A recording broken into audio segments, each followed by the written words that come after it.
2024 के ओलंपिक्स में इंडिया अभी तक 5 मेडल जीत चुका है और इंडिया ने आज तक ओलंपिक्स की हिस्ट्री में 40 मेडल जीते हैं, सिर्फ 40 मेडल जीते हैं। और मेरे सिर्फ बोलने का रीज़न अभी आपको कुछ देर पता चलने वाला है। ऑस्ट्रेलिया जो पॉपुलेशन में हमारे हरियाणा से भी बहुत कम है, और ऑस्ट्रेलिया ने सिर्फ 2024 के ओलंपिक्स में 45 मेडल्स अपने नाम किए हैं। और ऑस्ट्रेलिया आज तक 600 मेडल्स जीत चुका है ओलंपिक्स में, और चाइना और अमेरिका से तो कोई मुकाबला ही नहीं है हमारा। बस इस बार के ओलंपिक्स में 2024 में चाइना ने 70 मेडल अभी तक जीत चुका है, और चाइना ने ऑल टाइम 710 मेडल जीत रखे हैं, और अमेरिका ने सिर्फ इस साल 103 मेडल जीत रखे हैं। और ऑल टाइम का तो पूछो ही मत, 2000 ओलंपिक मेडल्स अमेरिका के ऑल टाइम रिकॉर्ड, और इन 2000 मेडल्स में से तो 1100 सिर्फ गोल्ड मेडल्स हैं। बट क्वेश्चन है क्यों जिन देशों की पॉपुलेशन हमारे 1% के बराबर भी नहीं है, उन्होंने हमारे से 100 गुना ज्यादा मेडल जीत रखे हैं ओलंपिक्स में। कैसे आज़ादी के 70 साल बाद भी आज तक हमारे पास 70 मेडल तक नहीं है ओलंपिक्स के। और कैसे ये सिलसिला अगर यूं ही चलता रहा तो ये 5 मेडल्स भी आने वाले टाइम में 0 मेडल्स हो जाएंगे, सिर्फ कुछ अनपढ़ पॉलिटिशियंस और उनकी डर्टी पॉलिटिक्स की वजह से। तो जानते हैं आज की वीडियो में why Indians failed eight Olympics. But 6 medals for a country 1.4 billion is a poor show. 1.5 billion होने के बावजूद हमारे मेडल नहीं आते हैं, ये फैक्चुअली करेक्ट इसलिए नहीं है क्योंकि हम 1.5 बिलियन लोगों का टैलेंट को राइट टाइम पे आइडेंटिफाई और नर्चर नहीं करते हैं।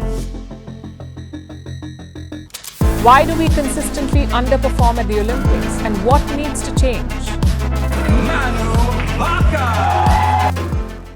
देखो, इंडिया के मेडल्स ना लाने के मेनली 3 रीजंस हैं। सबसे पहला है फाइनेंसिस। अगर कोई बंदा स्पोर्ट की प्रिपरेशन कर रहा है तो उसे मिनिमम 5 से 6 साल चाहिए होते हैं प्रिपरेशन के लिए। अब आप इमेजिन करो इंडिया के एक 18 साल के लड़के की लाइफ, जो आने वाले 4-5 सालों तक कुछ नहीं करने वाला, वो सिर्फ ऐसी चीज की प्रिपरेशन करेगा जिसमें उसको एक पैसा नहीं मिलेगा बल्कि लाखों रुपए चले जाएंगे खाने और ट्रेनिंग में, और ये भी कंफर्म नहीं है कि 4-5 साल बाद उसका फ्यूचर सिक्योर हो जाएगा हमेशा के लिए। अब ये चीज किसी बड़े देश लाइक जर्मनी, चाइना में तो पॉसिबल है क्योंकि वहाँ पे लोगों की सालाना आय 12 लाख 40 लाख ऐसे है। अब आप ये इमेजिन करो इंडिया जैसे देश में जहाँ पे 70% पॉपुलेशन दिन का 200 रुपए से भी कम कमाती है, तो यहाँ पे ये चीज करना एक बहुत मुश्किल का काम है एक मिडिल क्लास के बच्चे के लिए। अगला और सबसे इंपॉर्टेंट टॉपिक है पॉलिटिक्स। बृजभूषण सिंह तो आपको याद ही होगा, जिसकी वजह से रेसलर्स ने प्रोटेस्ट किया और यहाँ तक कि रेसलर्स ने अपनी रेसलिंग त्याग दी इसके पीछे, लेकिन उसको सजा तक नहीं हुई। लास्ट में उसकी टिकट कैंसिल तो हुई, लेकिन फिर बाद में टिकट किसको मिलती है? उसी के बेटे को। ये हाल है इंडिया में इंडियन एथलीट्स का कि उनके मुजरिमों को यूं छोड़ दिया जाता है। और ये पॉलिटिक्स हर चीज में घुस रखी है। जिस बंदे को बैट पकड़ना तो छोड़ो, ढंग से हिंदी बोलने तक नहीं आती, उसे बीसीसीआई क्रिकेट बोर्ड का हेड बना रखा है। क्यों? क्योंकि बस वो अमित शाह का बेटा है। और जो हमारे देश के असली रियल एथलीट्स हैं, उन्हें तो कोई फैसिलिटी मिलती नहीं है, लिटरली 0 फैसिलिटी। कभी कर्नाटक में एथलीट्स को रूम के बदले फ्लोर पर सोना पड़ता है, तो कभी एथलीट्स को ढंग का खाना तक नहीं मिलता। ये हालत है इंडिया में देश को प्राउड करवाने वाले एथलीट्स की। इसी चीज पे कृति आजाद, जो 1993 में वर्ल्ड कप विनिंग टीम के मेंबर थे, उन्होंने एक बात बोली पार्लियामेंट में, जो कि बहुत ही पॉइंटेड बात। मैं ये जानना चाहता हूं कि जब तक नीरज चोपड़ा ने स्वर्ण पदक नहीं जीता था भाला फेंकने में, जावलिन में, तब तक उसके लिए सरकार ने क्या किया था? मैं ये जानना चाहता हूं सरकार से कि ओलंपिक्स में, एशियन गेम्स में, वर्ल्ड चैंपियनशिप्स में भेजने से पहले आप उनके लिए क्या करते हैं?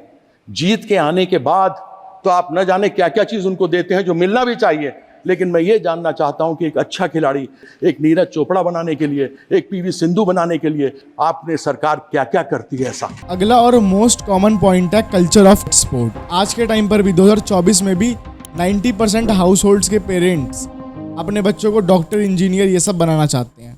हमारे देश के लोगों में आज तक अभी वो एंथुजियाज्म आया ही नहीं स्पोर्ट के लिए, और जो बची कुची स्पोर्ट्स के रिकॉग्नाइजेशन है वो भी क्रिकेट लेके चला जाता है। अगर अभी के टाइम पर स्पोर्ट के लिए सबसे बड़ी कोई दुविधा है तो वो है अपने पेरेंट्स को मनाना, और सिर्फ इसी वजह से आपको ऐसे कोचिंग सेंटर्स में लाखों बच्चों की भीड़ मिलेगी, और वहीं जो स्टेडियम्स देश के लिए मेडल लाते हैं वो आपको पूरे खाली पड़े मिलेंगे। इतनी बड़ी पॉपुलेशन होने के बाद भी, इतनी जवान पॉपुलेशन होने के बाद भी। तो लास्ट में बस मैं यही कहना चाहूँगा कि आपसे जितना भी हो सके स्पोर्ट्स को प्रमोट कीजिए, सपोर्ट कीजिए, और अगर आप लोगों के फाइनेंसेस अच्छे हैं तो उन लोगों के मैचेस की टिकट जाके खरीद के उन्हें सपोर्ट कीजिए।